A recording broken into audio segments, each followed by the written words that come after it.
ചെക്കൻ ഒരു കടുവയ്ക്കൊപ്പം നടുക്കടലിൽ അകപ്പെട്ടിരിക്കുവാണ്. ഇന്ത്യയിലുള്ള മൃഗശാല യൂറോപ്പിലേക്ക് മാറ്റാൻ വേണ്ടി ഒരു കുടുംബം മുഴുവൻ യാത്ര ചെയ്ത കപ്പൽ അപകടത്തിൽപ്പെട്ട് അതിലുള്ള എല്ലാവരും മരിച്ചു. ഇവനും ഈ കടുവയും മാത്രമാണ് രക്ഷപ്പെട്ടത്. പേടിച്ച് ഇവൻ ആ കടുവയെ വല്ലച്ചാൽ മെരുക്കാൻ ശ്രമിക്കുന്നെങ്കിലും നടക്കുന്നില്ല.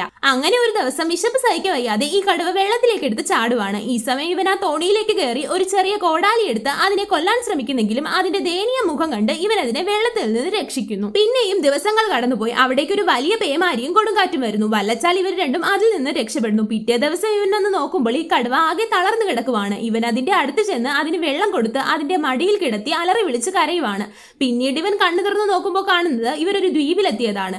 ഉടനെ തന്നെ ഇവൻ അവിടെ കണ്ട കിഴങ്ങൊക്കെ വാരി വലിച്ച് കഴിക്കുന്നു. ദ്വീപിന്റെ ഉള്ളിലേക്ക് കയറിയതും അവിടെ ഉണ്ടായിരുന്ന ഒരു കുളത്തിലേക്ക് ഇറങ്ങി കുളിക്കുന്നു. കടുവയാണെങ്കിൽ ലാവിഷായി അവിടെയുള്ള മൃഗങ്ങളെയൊക്കെ കഴിക്കും. അങ്ങനെ രാത്രി ആയപ്പോൾ ഇവൻ ഒരു മരത്തിൽ ഉറങ്ങാൻ കിടന്നതും അവിടെയുള്ള ഒരു പൂവിന്റെ ഉള്ളിൽ മനുഷ്യന്റെ പല്ല് കാണുന്നു. ഇത് കണ്ട ഇവൻ ഇവിടം സേഫ് അല്ലെന്ന് മനസ്സിലാക്കി കുറെ കിഴങ്ങൊക്കെ ശേഖരിച്ച് കടുവയുമായി അവിടെ നിന്ന് പോകുന്നു.